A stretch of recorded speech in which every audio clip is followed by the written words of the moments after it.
Hi friends, मेरे YouTube channel bite boost में आपका स्वागत है। आज मैं बताने जा रही हूँ जीके जीएस का प्रैक्टिस सेट। ये प्रैक्टिस सेट 1 है और सभी एग्ज़ाम्स के लिए ये इम्पोर्टेंट है। 50 क्वेश्चंस का ये प्रैक्टिस सेट है। और अगर मेरा वीडियो अच्छा हो तो लाइक ज़रूर कीजिएगा। और ये क्वेश्चंस बहुत ही इम्पोर्टेंट है एग्ज़ाम्स के लिए। आने वाले जो भी एग्ज़ाम्स हैं, सीजीएल का हो, एमटीएस का, ये सभी एग्ज़ाम्स के लिए ये प्रैक्टिस सेट बहुत ही इम्पोर्टेंट है जीके जीएस का। तो आप मेरा वीडियो पूरा देखिएगा एंड तक। और जो भी क्वेश्चंस अगर आपको पता हो, क्वेश्चंस का आंसर्स आपको पता हो, कमेंट बॉक्स में ज़रूर बताइएगा। अब मैं बताने जा रही हूँ क्वेश्चन नंबर 1। क्वेश्चन नंबर 1 में है, अपने वजन के आधार पे सबसे मजबूत मांसपेशी कहाँ पर पाई जाती है?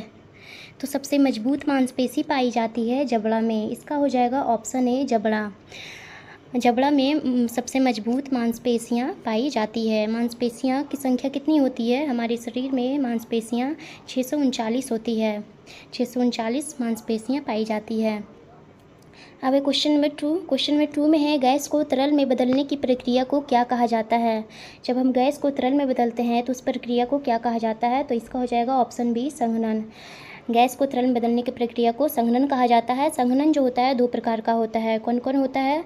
तो फर्स्ट होता है तापमान में कमी, और दूसरा होता है वायु की सापेक्ष आर्द्रता पर। संघनन जो है 2 कारकों पर निर्भर करता है। संघनन जो होता है 2 कारकों पर निर्भर करता है। पहला जो है तापमान में कमी पर निर्भर करता है और दूसरा वायु की सापेक्ष आर्द्रता पर निर्भर करता है।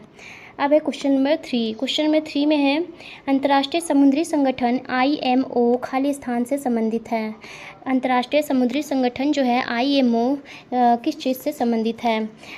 तो इसका हो जाएगा ऑप्शन बी जहाज विनियमन से संबंधित है। इसका हो जाएगा ऑप्शन बी जहाज विनियमन से संबंधित है। और जो है अंतर्राष्ट्रीय समुद्री संगठन IMO, इसका मुख्यालय है कहाँ है? इसका मुख्यालय है लंदन में। लंदन में इसका मुख्यालय है और इसका स्थापना हुआ था 1958 में। इसका स्थापना कब हुआ था? 1958 में स्थापना हुआ था। और कहाँ हुआ था? जनेवा में हुआ था। इसकी स्थापना हुआ था जनेवा में, लेकिन इसका जो है मुख्यालय यानी हेडक्वार्टर जो है इसका मुख्यालय लंदन में है। और कब हुआ था? 1958 में हुआ था। और भारत जो है, भारत IMO में शामिल कब हुआ था? तो भारत जो है IMO में शामिल हुआ था, यानी अंतर्राष्ट्रीय समुद्री संगठन में शामिल हुआ था भारत 1982 में। 1982 में इंडिया जो है IMO में शामिल हुआ था। IMO में शामिल हुआ था 1982 में। या 1958 में क्या हुआ था? इसकी स्थापना हुआ था और जनेवा में हुआ था, लंदन में इसका क्या है? नेक्स्ट क्वेश्चन में है, प्रकाश इनमें से किस माध्यम में सबसे तेज गति से यात्रा करता है? तो सबसे तेज गति से यात्रा किस में करता है? तो इसका हो जाएगा ऑप्शन सी निर्वात में। निर्वात में जो है प्रकाश सबसे तेज गति से यात्रा करता है। तो प्रकाश का वेग निर्वात में कितना होता है? तो 3 × 10⁸ मीटर प्रति सेकेंड होता है। 3 × 10⁸ मीटर प्रति सेकेंड होता है प्रकाश में प्रकाश का वेग निर्वात में होता है 3 × 10⁸ मीटर प्रति सेकेंड। इसका हो जाएगा ऑप्शन सी। अब है नेक्स्ट क्वेश्चन। क्वेश्चन नंबर 5 में है, एस्ट्रोसाइट भारत का प्रथम क्या है? एस्ट्रोसाइट जो है भारत का प्रथम क्या है? तो एस्ट्रोसाइट भारत का क्या है? अंतरिक्ष वेधशाला है। इसका हो जाएगा ऑप्शन सी अंतरिक्ष वेधशाला है। ये अंतरिक्ष यानी एस्ट्रोसाइट जो है प्रक्षेपित किया गया था। कब प्रक्षेपित किया गया था? 28 दिसंबर 2015 को प्रक्षेपित किया गया था। 28 दिसंबर 2015 को एस्ट्रोसाइट को क्या किया गया था? प्रक्षेपित किया गया था। और ये कहाँ से किया गया था? आंध्र प्रदेश के श्रीहरिकोटा से किया गया था।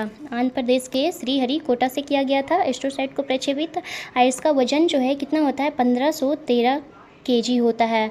एस्ट्रोसाइट जो है इसका वजन है 1513 kg, यानी 1513 kg होता है। अब नेक्स्ट क्वेश्चन है, अगला क्वेश्चन में है क्वेश्चन नंबर 6, निम्नलिखित में से कौन सा ऑपरेटिंग सिस्टम है? तो ऑपरेटिंग सिस्टम कौन सा है इसमें? तो ऑपरेटिंग सिस्टम है यूनिक्स। यूनिक्स जो है ऑपरेटिंग सिस्टम है। इसका हो जाएगा ऑप्शन डी यूनिक्स। अब नेक्स्ट में है क्वेश्चन नंबर 7 में, क्रिकेट विश्व कप 2023 की मेज़बानी कौन सा देश किया है? यानी क्रिकेट विश्व कप 2023 की मेज़बानी कौन सा देश किया था? कौन सा देश किया था? भारत। इसका हो जाएगा ऑप्शन ए भारत ने किया था। और क्रिकेट विश्व कप की शुरुआत हुआ था 1975 में। 1975 में क्रिकेट विश्व कप की क्या किया गया था? शुरुआत किया गया था 1975 में।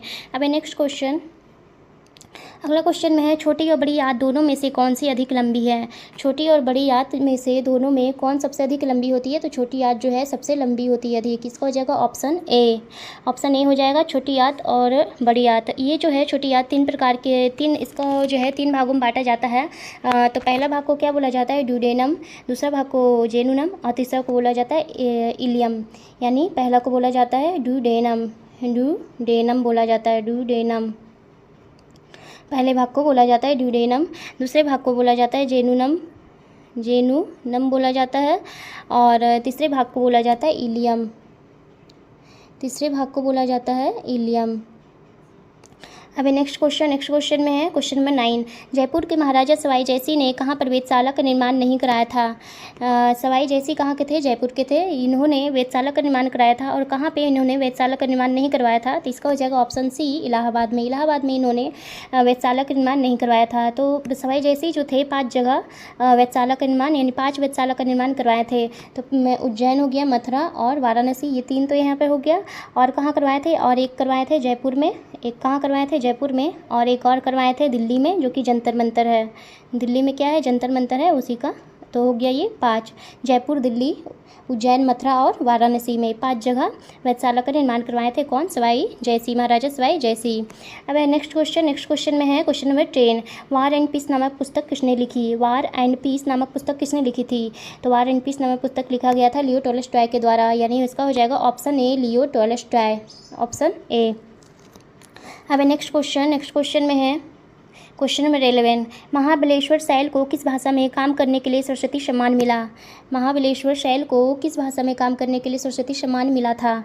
तो इसका हो जाएगा ऑप्शन सी, कोंकणी में। इसका हो जाएगा क्या, ऑप्शन सी। ये सबसे पहले सरस्वती सम्मान किसे मिला था। तो सबसे पहले सरस्वती सम्मान मिला था हरिवंश राय बच्चन को। किसे मिला था, हरिवंश राय बच्चन को सरस्वती सम्मान मिला था। हरिवंश राय बच्चन को सबसे पहले सरस्वती सम्मान मिला था, हरिवंश राय बच्चन को। तो इसका आंसर क्या हो जाएगा, सी, कोंकणी। अब नेक्स्ट क्वेश्चन में है, निम्नलिखित में से कौन सा वस्त्र उद्योगों के लिए एक व्यंजक एजेंट है। कौन सा वस्त्र जो है उद्योगों के लिए एक व्यंजक एजेंट है। तो इसका हो जाएगा ऑप्शन सी, हाइड्रोजन पेरोक्साइड। इसका क्या हो जाएगा, option C, hydrogen peroxide. Hydrogen peroxide को क्या बोला जाता है, डाई ऑक्सीडेन भी बोला जाता है। क्या बोला जाता है, डाई ऑक्सीडेन भी बोला जाता है हाइड्रोजन पेरोक्साइड को। इसका सूत्र होता है H2O2। हाइड्रोजन पेरोक्साइड का सूत्र क्या होता है, H2O2, ऐसे बोला जाता है। डाई ऑक्सीडेन भी बोला जाता है। अब है नेक्स्ट क्वेश्चन में है क्वेश्चन नंबर 13। क्वेश्चन नंबर 13 में है, निम्नलिखित में से सिखों का वह कौन सा धार्मिक स्थल है जो भारत में नहीं है। सिखों का वो कौन सा धार्मिक स्थल है जो भारत में नहीं है। तो क्या हो जाएगा इसका आंसर हो जाएगा ऑप्शन डी, ननकाना साहिब। ननकाना साहिब जो है भारत में नहीं है। तो ये भारत में नहीं है तो कहाँ है, ये है पाकिस्तान में। ये कहाँ है, पाकिस्तान में है, ननकाना साहिब। अब नेक्स्ट क्वेश्चन में है 14 नंबर क्वेश्चन में है, बॉक्साइड इनमें से किसका अयस्क है। बॉक्साइड जो है किसका अयस्क होता है। तो बॉक्साइड किसका अयस्क होता है, एल्युमिनियम का। एल्युमिनियम का अयस्क होता है बॉक्साइड। एल्युमिनियम का अयस्क कौन होता है, सॉरी, बॉक्साइड का अयस्क होता है एल्युमिनियम। इसका हो जाएगा ऑप्शन बी, एल्युमिनियम। और ऊपर में है सीसा। सीसा का अयस्क क्या होता है, गैलना हो जाता है सीसा का। और तांबा का होता है क्यूपराइट, कॉपर ग्लास। तांबा का कौन कौन होता है, क्यूपराइट और कॉपर ग्लास। क्यूपराइट और कॉपर ग्लास होता है इसका अयस्क। कॉपर ग्लास और बहुत सारा होता है, कॉपर ग्लास। अब नेक्स्ट क्वेश्चन में है क्वेश्चन नंबर 15। क्वेश्चन नंबर 15 में है, संघ सरकार द्वारा प्रारंभ की गई गंगा कार्य योजना, गंगा एक्शन प्लान का लक्ष्य है। गंगा एक्शन प्लान का लक्ष्य क्या था। तो गंगा एक्शन प्लान का लक्ष्य क्या है। तो इसका लक्ष्य है गंगा नदी में प्रदूषण को कम करना। इसका हो जाएगा ऑप्शन बी, गंगा नदी में प्रदूषण को कम करना, इसका क्या था, लक्ष्य था। तो ये लाया कब गया था गंगा कार्य योजना को। तो गंगा कार्य योजना को लाया गया था 1985 में लाया गया था। कब लाया गया था, 1985 में गंगा कार्य योजना को लाया गया था। अब नेक्स्ट क्वेश्चन में है क्वेश्चन नंबर 16। अर्थशास्त्र में मांग का अर्थ होता है। अर्थशास्त्र यानी इकोनॉमिक्स का ये क्वेश्चन है, यानी अर्थशास्त्र में मांग का अर्थ क्या होता है। तो अर्थशास्त्र में मांग का अर्थ होता है क्रय क्षमता पर निर्भर मांग। इसका हो जाएगा ऑप्शन डी। अब नेक्स्ट क्वेश्चन में है, निम्नलिखित में से लोगों द्वारा अधिक आय प्राप्त करने के लिए क्या अभिष्ट है। ये भी इकोनॉमिक्स का ही क्वेश्चन है, तो इसका आंसर हो जाएगा ऑप्शन डी, यानी उत्पादन के लिए बेहतर मूल्य। इसमें बोल रहा है निम्नलिखित में से लोगों द्वारा अधिक आय प्राप्त करने के लिए क्या अभिष्ट है, यानी हम अधिक इनकम प्राप्त करने के लिए क्या जरूरी है। तो उत्पादन के लिए बेहतर आय, निरंतर नौकरी, बेहतर वेतन, इससे क्या होता है, इनकम बढ़ता है। तो इसका हो जाएगा ऑप्शन डी, सभी विकल्प सही हैं। अब नेक्स्ट क्वेश्चन, अगला क्वेश्चन में है किस मौलिक अधिकार के तहत कानून की नज़र में सभी लोग समान हैं। कौन सा मौलिक अधिकार है जिसमें कानून की नज़र में सभी लोग समान हैं। तो कौन सा मौलिक अधिकार हो जाएगा इसमें, इसका हो जाएगा ऑप्शन सी, समानता का अधिकार। समानता का अधिकार में कानून की नज़र में सभी लोग क्या है, समान हैं। और ये जो है समानता का अधिकार कौन से भाग में है, ये जो है भाग 3 में है और अनुच्छेद 14 से 18 तक में इसका वर्णन किया गया। अनुच्छेद 14 से लेकर 18 तक में इसका वर्णन है किसका, समानता का अधिकार। और ये जो कौन से भाग में है, भाग 3 में है। अब है अगला क्वेश्चन में है भारतीय संविधान के किस भाग में राज्य के नीति निर्देशक सिद्धांत वर्णित है। राज्य के नीति निर्देशक तत्व यानी सिद्धांत वर्णित है किस भाग में, तो इसका हो जाएगा ऑप्शन डी 4, यानी भाग 4 में। भाग 4 में जो है राज्य के नीति निर्देशक सिद्धांत वर्णित है। और राज्य के नीति निर्देशक सिद्धांत जो है कौन से अनुच्छेद में है, तो ये है अनुच्छेद 60, यानी किस अनुच्छेद 36 से लेकर 51 तक राज्य का नीति निर्देशक सिद्धांत के बारे में वर्णन किया गया, अनुच्छेद 36 लेकर 51 तक। अब है अगला क्वेश्चन में है अपने शासन के अंतिम वर्षों में अकबर की सत्ता राजकुमार सलीम के विद्रोहों के कारण लड़खड़ाई जो भविष्य में सम्राट खालिस्तान कहलाएं। सलीम जो है जिसका नाम था वो भविष्य में आगे चल के क्या कहलाया था, कौन सा राजा कहलाया था। तो कौन सा राजा कहलाया था, इसका हो जाएगा ऑप्शन बी, जहांगीर कहलाया था। जहांगीर को ही सलीम बोला जाता था, इसका बचपन का नाम था सलीम। तो जहांगीर को क्या कहा जाता था, जहांगीर के काल को क्या कहा जाता था, इसके काल को कहा जाता था चित्रकला का स्वर्ण काल। जहांगीर के काल को क्या कहा जाता था, चित्रकला का स्वर्ण काल कहा जाता था जहांगीर के काल को। ये जो है ये सब जो मैं बता रही हूँ कि जो भी बता रही हूँ कि जहांगीर को क्या कहा जाता था, ये सब क्वेश्चन जो है बहुत ही इंपॉर्टेंट है एग्ज़ाम्स के लिए, किसी भी कम्पिटिटिव एग्ज़ाम्स के लिए बहुत इंपॉर्टेंट है। चित्रकला का स्वर्ण काल कहा जाता है जहांगीर के काल को। ये सब क्वेश्चन जो है आपके एग्ज़ाम्स के लिए बहुत इंपॉर्टेंट है, इसलिए जो भी क्वेश्चंस हो जो आपको नहीं आता हो नोट ज़रूर कीजिएगा और याद भी कर लीजिएगा। अब है अगला क्वेश्चन में है क्वेश्चन नंबर 21। 1824 में सिपाहियों ने ईस्ट इंडिया कंपनी के लिए लड़ने के लिए समुद्र मार्ग से कहाँ जाने से इनकार कर दिया। क्वेश्चन नंबर 21 में है 1824 में सिपाहियों ने ईस्ट इंडिया कंपनी के लिए लड़ने के लिए समुद्र मार्ग से कहाँ जाने से इनकार कर दिया था। ये जो है ये इंपॉर्टेंट क्वेश्चन है हिस्ट्री के लिए, ये बहुत ही इंपॉर्टेंट क्वेश्चन है। तो इसका क्या हो जाएगा, इसका हो जाएगा ऑप्शन बी, बर्मा जो है जाने से क्या कर दिया था, समुद्री मार्ग से कहाँ जाने के लिए, तो बर्मा जाने के लिए इनकार कर दिया था ईस्ट इंडिया कंपनी के लिए लड़ने के लिए। अब हो जाएगा अगला क्वेश्चन में है क्वेश्चन नंबर 22। क्वेश्चन नंबर 22 में है उत्तर आयनात के समय उत्तरी गोलार्ध में कौन सी ऋतु होती है। जब उत्तर आयनात होता है तो उत्तरी गोलार्ध में कौन सी ऋतु होती है, तो उत्तरी गोलार्ध में होती है कौन सी ऋतु होती है, ग्रीष्म ऋतु होती है, यानी गर्मी होता है, ग्रीष्म ऋतु। इसका हो जाएगा ऑप्शन बी। अब अगला क्वेश्चन में है क्वेश्चन नंबर 23। कौन से पर्वत एशिया को यूरोप से अलग करते हैं। कौन सा पर्वत जो है एशिया को यूरोप से अलग करता है, तो कौन सा पर्वत हो जाएगा, यूराल पर्वत। यूराल पर्वत जो है एशिया को यूरोप से अलग करती है। और विश्व की सबसे लंबी पर्वतमाला कौन है, तो विश्व की सबसे लंबी पर्वतमाला है एंडीज पर्वतमाला। विश्व की सबसे लंबी पर्वतमाला है एंडीज पर्वतमाला। विश्व की सबसे लंबी पर्वतमाला कौन सा है, एंडीज पर्वतमाला है। क्या हो जाएगा, एंडीज। अब अगला क्वेश्चन में है क्वेश्चन में 24। निम्नलिखित में से कौन सा अंग श्वास नली को नष्ट होने से रोकता है। कौन सा अंग जो है श्वास नली को नष्ट होने से रोकता है, तो इसका हो जाएगा ऑप्शन सी, उपास्थि डिस्क। उपास्थि डिस्क को जो है श्वास नली को नष्ट होने से रोकता है। अब है नेक्स्ट क्वेश्चन में है त्रिवलन कपाट मौजूद होता है। त्रिवलन कपाट जो है कहाँ मौजूद होता है, तो ये दाएं अलिंद और दाएं निलय के बीच मौजूद होता है। कहाँ मौजूद होता है, इसका हो जाएगा ऑप्शन ए, दाएं अलिंद और दाएं निलय के बीच मौजूद होता है। तो मानव शरीर में जो है क्या होता है, 4 कोष्ठ होते हैं और 2 क्या होता है, वाल्व होता है। मानव शरीर में 4 कोष्ठ होता है और 2 क्या होते हैं, वाल्व होते हैं। 4 कोष्ठ होता है और 2 वाल्व जिसको बोलते हैं कपाट। 4 कोष्ठ होता है और 2 होता है कितना होता है, 2, यानी जिसे बोला जाता है कपाट।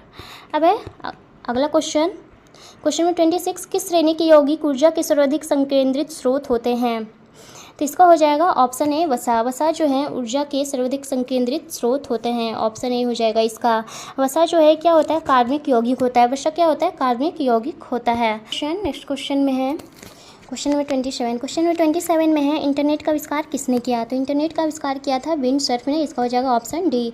कब किया गया था इसका आविष्कार? तो 1 जनवरी यानी 1 जनवरी 1983 में किया गया था इंटरनेट का आविष्कार। और इंडिया में कब किया गया था? तो इंडिया में किया गया था 14 अगस्त यानी 14 अगस्त 1995 में किया गया था।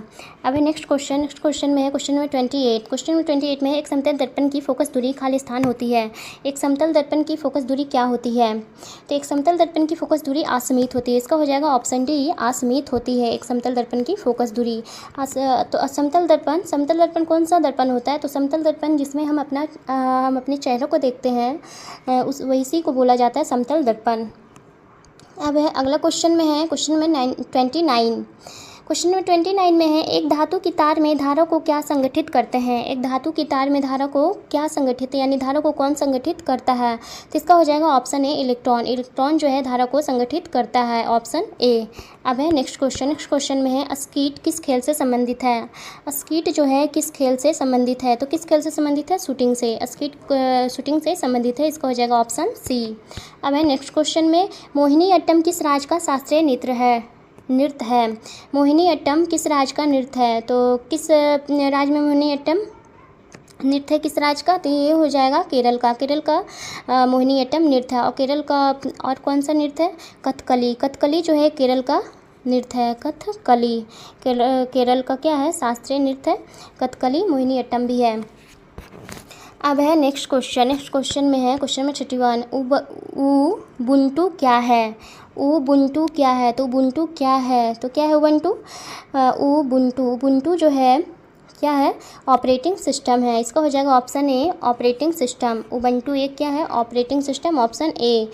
ऑपरेटिंग सिस्टम जो है लॉन्च किया गया था यानी कब किया गया था? 2004 में लॉन्च किया गया था उबुंटू को यानी उबुंटू। ये नाम क्या है? उबुंटू। थोड़ा सा टेढ़ा नाम है ये उबुंटू। ये क्या है? ऑपरेटिंग सिस्टम है और यह लॉन्च किया गया था 2004 में। अब है नेक्स्ट क्वेश्चन है क्वेश्चन नंबर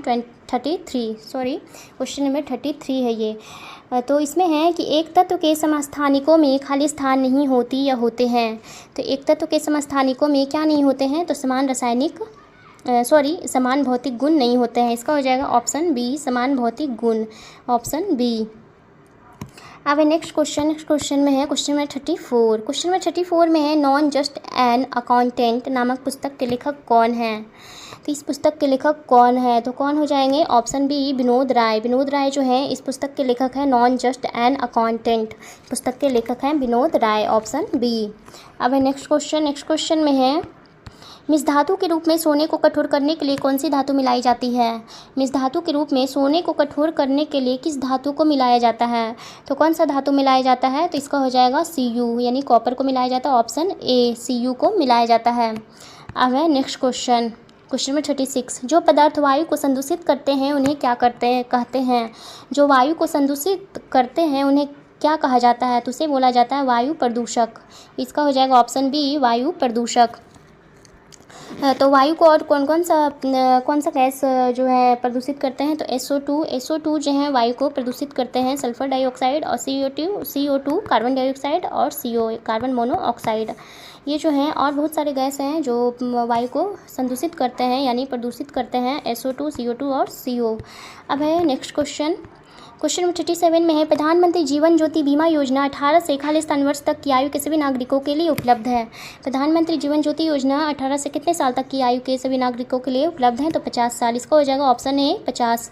अब है तो प्रधानमंत्री जीवन ज्योति योजना जो है इसकी शुरुआत कब किया गया था? तो इसकी शुरुआत किया गया था 9 मई 2015 को। 9 मई यानी 9 मई 2015 को इसकी शुरुआत किया गया था प्रधानमंत्री जीवन ज्योति योजना की। अब नेक्स्ट क्वेश्चन में है association of south east Asian Nations यानी जिसे बोला जाता है आसियान। इसका फुल फॉर्म क्या होता है हिंदी में? Association of south east Asian Nations. 10 दक्षिण एशियाई राष्ट्रों का एक क्या है? ये समूह है। आसियान जो है 10 दक्षिण एशियाई राष्ट्रों का एक समूह है जो घोषणा पत्र के बाद अस्तित्व में आया। किसके घोषणा पत्र के बाद ये अस्तित्व में आया था? तो क्या हो जाएगा इसका हो जाएगा ऑप्शन सी। इसका हो जाएगा ऑप्शन सी, बैंकॉक के घोषणा पत्र के बाद ये क्या हुआ था? अस्तित्व में आया था। आसियान का फुल फॉर्म होता है association of south east Asian Nations. इसका मुख्यालय यानी इसका हेडक्वार्टर कहाँ है? इसका मुख्यालय है जकार्ता में। इसका मुख्यालय कहाँ है? जकार्ता में है। इसका मुख्यालय है जकार्ता में। इसका फुल फॉर्म होता है association of south east Asian Nations. इसका फुल फॉर्म होता है। अब है नेक्स्ट क्वेश्चन। अगला क्वेश्चन में है कौन सा बांध अफगान भारत मित्रता बांध कहलाता है? किस बांध को अफगान भारत मित्रता बांध कहा जाता है? तो क्या हो जाएगा इसका आंसर हो जाएगा सल्मा बांध को बोला जाता है अफगान भारत मित्रता बांध। इसका हो जाएगा ऑप्शन सी, सल्मा। इसका उद्घाटन किया गया था 2016 में। इसका उद्घाटन कब हुआ था? 2016 में। किसका? अफगान भारत मित्रता बांध का उद्घाटन। अब नेक्स्ट क्वेश्चन। अगला क्वेश्चन में है क्वेश्चन नंबर 40। महारत्न से संदर्भित समूह है।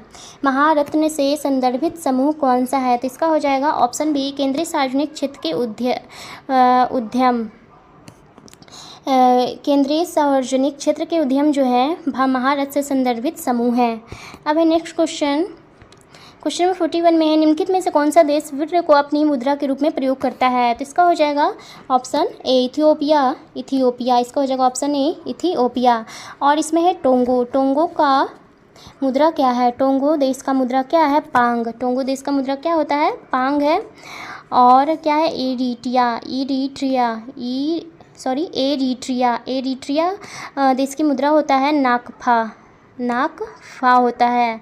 और थर्ड में है एस्टोनिया देश की मुद्रा क्या होता है? यूरो होता है इस देश की मुद्रा। ये जो सब मुद्रा बता रही हूँ मैं, टोंगो, एरिट्रिया, एस्टोनिया, ये सब जो है बहुत ही इम्पोर्टेंट है। टोंगो का होता है पांग और एरिट्रिया का होता है नाकफा।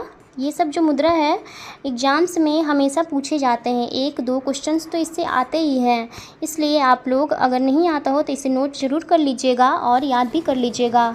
अब है नेक्स्ट क्वेश्चन में है 42। द्रविड़ मुन्नेत्र कड़गम यानी डीएमके पार्टी की स्थापना किसने की थी? तो डीएमके पार्टी की स्थापना किसने की थी? तो CN अन्नादुरई ने की थी। इसका हो जाएगा ऑप्शन सी, CN अन्नादुरई ने की थी डीएमके पार्टी की स्थापना। अब है नेक्स्ट क्वेश्चन है क्वेश्चन नंबर 43। क्वेश्चन नंबर 43 में है भारतीय संविधान के किस अनुच्छेद 368 का संबंध इनमें से किससे है? यानी भारतीय संविधान के अनुच्छेद 368 का संबंध किससे है? इसका क्या हो जाएगा? ऑप्शन ए में है आपातकालीन उपबंध, बी में संशोधन प्रक्रिया, सी में है प्राथमिक शिक्षा का अधिकार, डी में है सूचना का अधिकार। तो इसका हो जाएगा ऑप्शन बी, संशोधन प्रक्रिया से है। अनुच्छेद 368 का संबंध किससे है? संशोधन प्रक्रिया से, ऑप्शन बी। अब है नेक्स्ट क्वेश्चन में 44। वह एकमात्र वायसराय जिसकी हत्या भारत में हुई थी। वह कौन सा वायसराय था जिसकी हत्या भारत में हुई थी? तो कौन सा था? Lord Mayo. इसका हो जाएगा ऑप्शन सी, लॉर्ड मेयो जो था जिसकी हत्या कहाँ हुई थी? भारत में हुई थी। कब हुई थी? 1872 में हुई थी। इसकी हत्या हुई थी 1872 में। और कहाँ हुई थी? भारत में हुई थी लॉर्ड मेयो की हत्या। अब है क्वेश्चन नंबर 45। क्वेश्चन नंबर 45 में है चौरी चौरा की हिंसक घटना के कारण निम्नलिखित में से कौन सा आंदोलन स्थगित कर दिया गया था? चौरी चौरा की हिंसक घटना के कारण कौन सा आंदोलन था जो स्थगित कर दिया गया था? तो कौन सा आंदोलन था? तो इसका हो जाएगा असहयोग आंदोलन। चौरी चौरा की हिंसक घटना के कारण क्या कर दिया गया था? स्थगित कर दिया गया था। चौरी चौरा का कब हुआ था? तो 5 फरवरी 1922 को हुआ था। 5 फरवरी 1922 को चौरी चौरा हत्याकांड हिंसक घटना हुई थी। और असहयोग आंदोलन जो हुआ था 1 अगस्त 1920 को।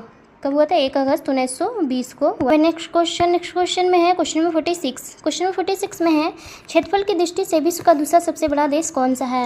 क्षेत्रफल की दृष्टि से विश्व का दूसरा सबसे बड़ा देश कौन सा है? तो क्षेत्रफल की दृष्टि से विश्व का दूसरा सबसे बड़ा देश कौन सा है? तो कौन सा हो जाएगा इसमें? कनाडा जो है क्षेत्रफल की दृष्टि से दूसरा सबसे बड़ा देश है। सेकेंड नंबर पे है। कौन सा नंबर पे है? कनाडा सेकेंड नंबर पे है। और फर्स्ट नंबर पे कौन है? तो फर्स्ट नंबर पे है रूस जो है फर्स्ट नंबर पे रूस है। और थर्ड नंबर पे कौन है? थर्ड नंबर पे है चीन। और भारत जो है कितने नंबर पे है? सातवां है। भारत जो है 7वां नंबर पे है क्षेत्रफल की दृष्टि से। विश्व का स्थान भारत का है 7वां, और रूस का है फर्स्ट में, और कनाडा का है सेकेंड में, और चीन का है थर्ड में। अब है नेक्स्ट क्वेश्चन में है 47। गैनीमेड नामक चंद्रमा वाले ग्रह का नाम बताएं। यानी गैनीमेड नामक चंद्रमा वाले ग्रह का क्या नाम है? तो क्या हो जाएगा? बृहस्पति। बृहस्पति जो है गैनीमेड, बृहस्पति का एक चंद्रमा कौन है? गैनीमेड। एक नहीं है। तो इसका हो जाएगा ऑप्शन ए बृहस्पति। गैनीमेड जो है सौरमंडल का सबसे बड़ा उपग्रह है। गैनीमेड क्या है? एक उपग्रह है। तो ये सौरमंडल का क्या है? सबसे बड़ा उपग्रह है। अब है क्वेश्चन नंबर 48। क्वेश्चन नंबर 48 में है, निम्नलिखित में से कौन सा वनस्पति है जिसे सामान्यतः ताल रेशम कहा जाता है? ताल रेशम कौन से वनस्पति को कहा जाता है? तो इसका हो जाएगा ऑप्शन ए स्पाइरोगाइरा। स्पाइरोगाइरा को क्या कहा जाता है? ताल रेशम कहा जाता है। यह एक क्या है? स्पाइरोगाइरा एक शैवाल है। क्या है? एक शैवाल है। स्पाइरोगाइरा एक शैवाल है। अब है नेक्स्ट क्वेश्चन, पर्यावरण प्रदूषण के कारण अम्ल वर्षा निम्नलिखित में से किस वजह से होती है? अम्ल वर्षा किसके कारण से होता है? किस गैस के कारण से? तो होता है नाइट्रस ऑक्साइड और सल्फर डाइऑक्साइड के कारण होता है। किसके कारण होता है? नाइट्रस ऑक्साइड और सल्फर डाइऑक्साइड। तो इसका हो जाएगा ऑप्शन सी। तो अम्लीय वर्षा का pH मान जो होता है 5.6 से कम होता है, क्योंकि अम्ल होता है इसलिए 5.6 से क्या होता है? कम होता है अम्लीय वर्षा का pH मान। अब है क्वेश्चन नंबर 50। क्वेश्चन नंबर 50 में है, मानव शरीर के किस भाग में पायरिया रोग लगता है? तो पायरिया रोग होता है दांत और मसूड़ा में। क्या होता है? दांत और मसूड़ा में। ये लास्ट क्वेश्चन है, क्वेश्चन नंबर 50। अगर मेरा क्वेश्चन अच्छा हो तो एक बार लाइक ज़रूर कीजिएगा और कमेंट में ज़रूर बताइएगा कि 50 क्वेश्चंस में आपका कितना क्वेश्चन सही हो पाया है, आप कितने क्वेश्चन सही कर पाए हैं, ज़रूर बताइएगा कमेंट में। और किस किस क्वेश्चन का आंसर्स आपको पता था, और जो भी क्वेश्चंस का आंसर आपको नहीं पता हो वो आप नोट ज़रूर कर लीजिएगा और याद भी कीजिएगा। ये सभी आपके कम्पिटिटिव एग्ज़ाम्स के लिए बहुत ही इम्पॉर्टेंट क्वेश्चंस हैं। और अगर मेरे चैनल पे नए हो तो सब्सक्राइब ज़रूर से कीजिएगा और अपने फ्रेंड्स को शेयर भी कीजिएगा। And thank you.